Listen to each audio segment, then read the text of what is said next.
Welcome to Session 2 of our Pediatric Health Education curriculum.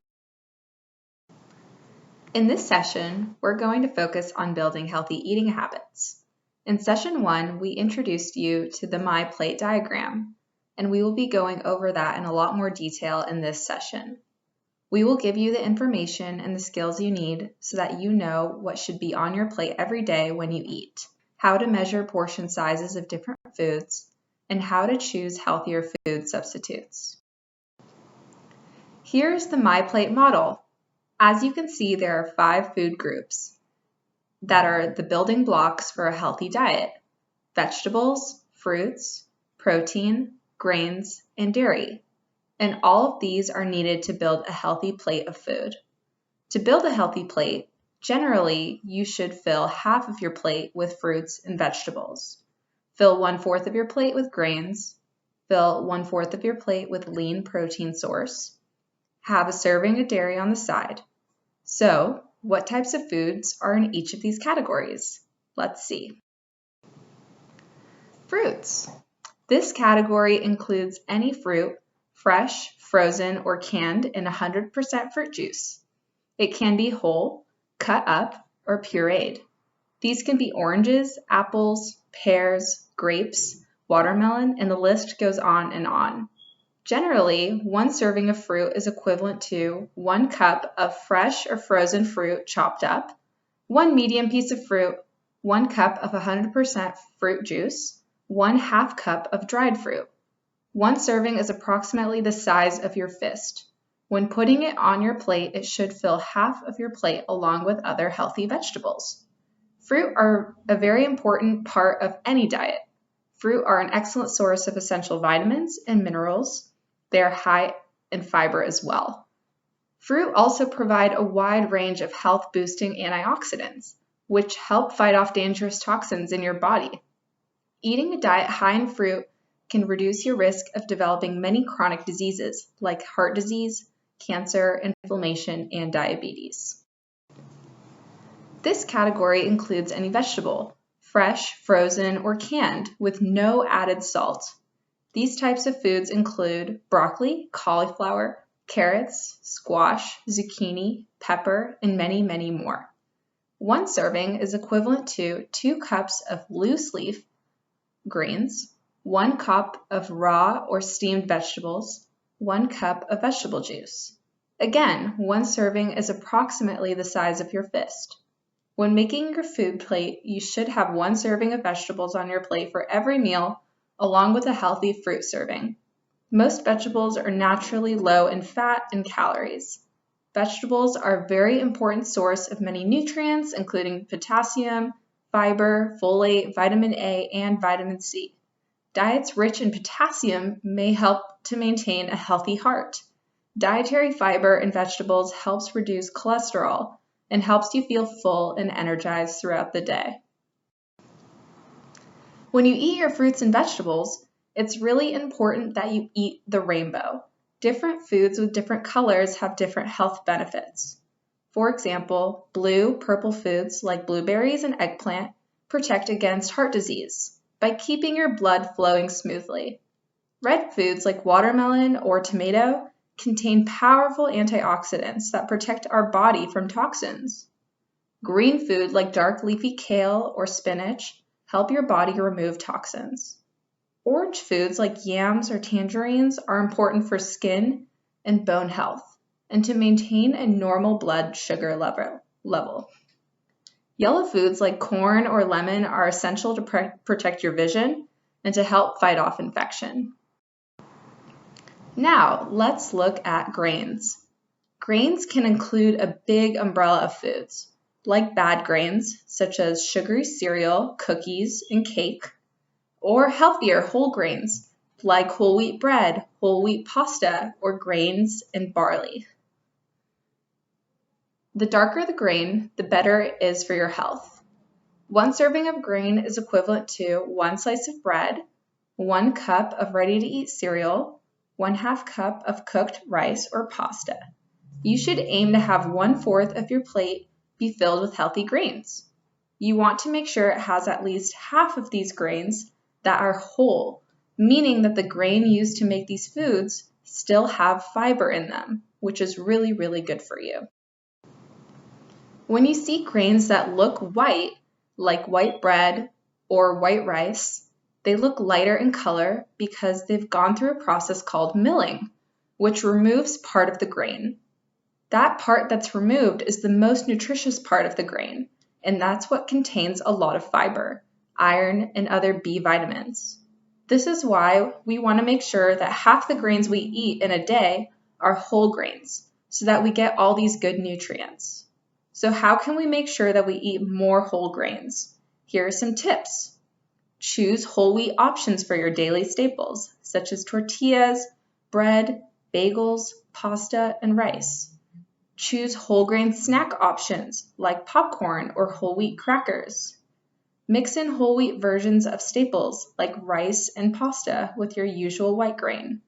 Look at the ingredients list on the nutrition label and choose products that name a whole grain first on the list, such as whole wheat, whole grain, whole oat, brown rice, and oatmeal.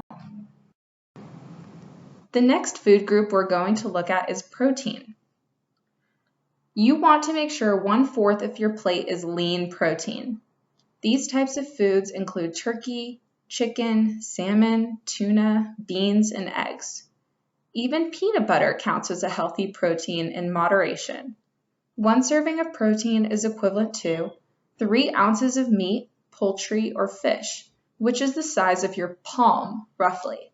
1 egg, 1 tablespoon of peanut butter, which is roughly the size of your thumb. 1/2 ounce of nuts, which is about 12 almonds, 24 pistachios, or 7 walnuts. Protein is really important to have in your diet. Protein functions as the building blocks for many bones, muscles, skins, hormones, and vitamin production. Protein has many B vitamins, zinc, omega-3 fatty acids that are very important for heart health. The final food group is dairy, which includes milk, cheese, yogurt, and butter. A serving of dairy is equivalent to 1 cup of milk, 1 cup of yogurt, 1.5 ounces of natural cheese, which is approximately the size of your pointer finger. Dairy products provide many health benefits, especially in providing your body with a lot of calcium to help you build and maintain strong bones. This is important especially when you're still growing to be tall and strong. In addition to the 5 food groups that we've spoken about, there is one extra food group that we need to talk about, which is fats. People often think of fats as an overall bad thing to eat. However, there are different types of fat, some of which are healthy and some that are unhealthy. Healthy fats, also known as unsaturated fats, help your body absorb essential vitamins and minerals that give your body energy. Foods like olive oil, avocado, fish, and nuts keep your heart healthy and reduce inflammation. Reducing inflammation is important as it causes irritation in your body that can lead to chronic diseases like obesity, diabetes, heart disease, and some cancers. How can you tell if something is unsaturated fat? With oils, they tend to be liquid at room temperature. Examples of oils high in unsaturated fat are olive oil, canola, flaxseed, soybean, walnut, and safflower. Unsaturated fats are also largely found in vegetables and nuts. So you find them in foods like avocados, peanuts, nuts, and seeds.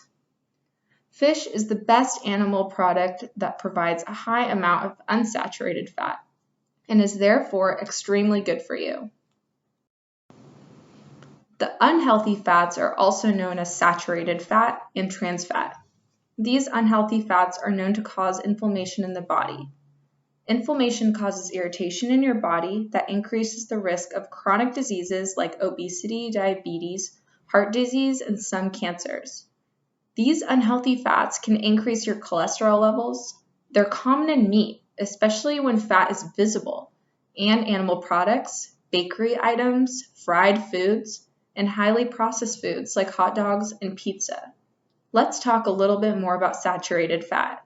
Saturated fat is okay to eat in moderation, but it is good to limit this to less than 10 grams per day.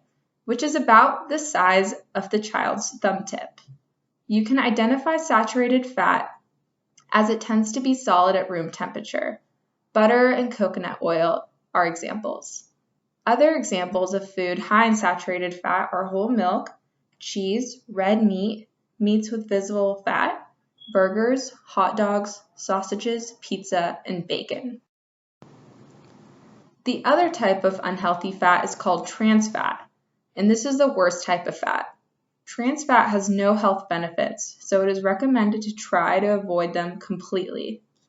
Many food labels will claim to have 0 grams of trans fat.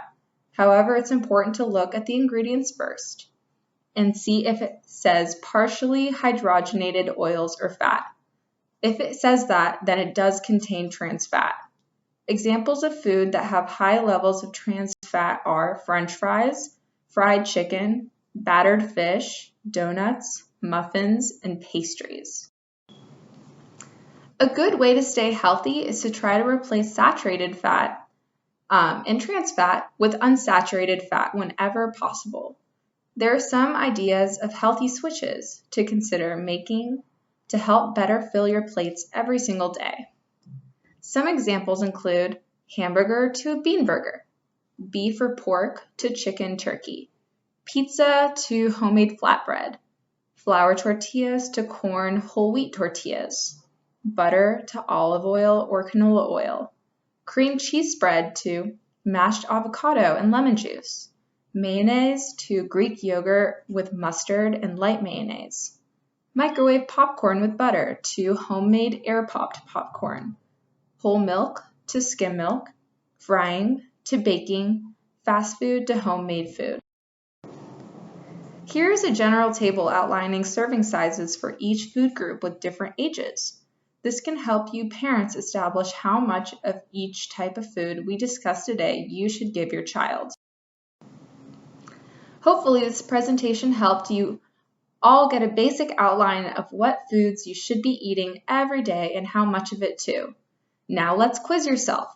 Click on the link to play a game matching the foods to the right food group and identify the correct portion sizes for your plate as well. Now that you know about the different food groups and how to choose the best portion size of different types of foods, let's put this into practice by setting a goal for your child. Goals help to give us direction and motivation towards changing our behaviors, because creating healthy habits can be difficult and it takes time. So measuring successes as you go in a step-by-step manner can help. Goals are extremely individual, so I will go through some ideas and give you the tools to set your own goal. The important thing to remember when setting goals is to follow the SMART principle. This means goals should be specific, measurable, achievable, realistic, and timely. For example, if your child is currently not eating any vegetables, setting a goal to fill half their plate with vegetables every day is unrealistic. We can work up to that, but it's good to take it in smaller stages so we don't get discouraged or demotivated. A better goal is to start with, in this example, might be to have your child fill a quarter of their plate with vegetables, at least 3 times a week. Here is a list of some other possible goals.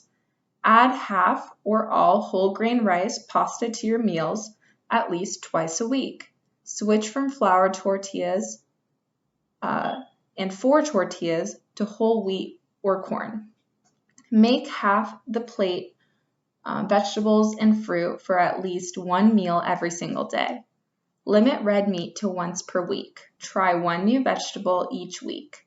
Make 1/4 of the plate a lean protein, like beans, fish, chicken, or turkey, at least 1 meal 5 times per week. Like I said before though, it's important to remember that goals are individual and you have to think about where you are at in the moment, want to get to, and then set realistic goals that will help get you there step by step. Once you decide on your goal, use this chart to help you think about it in more detail.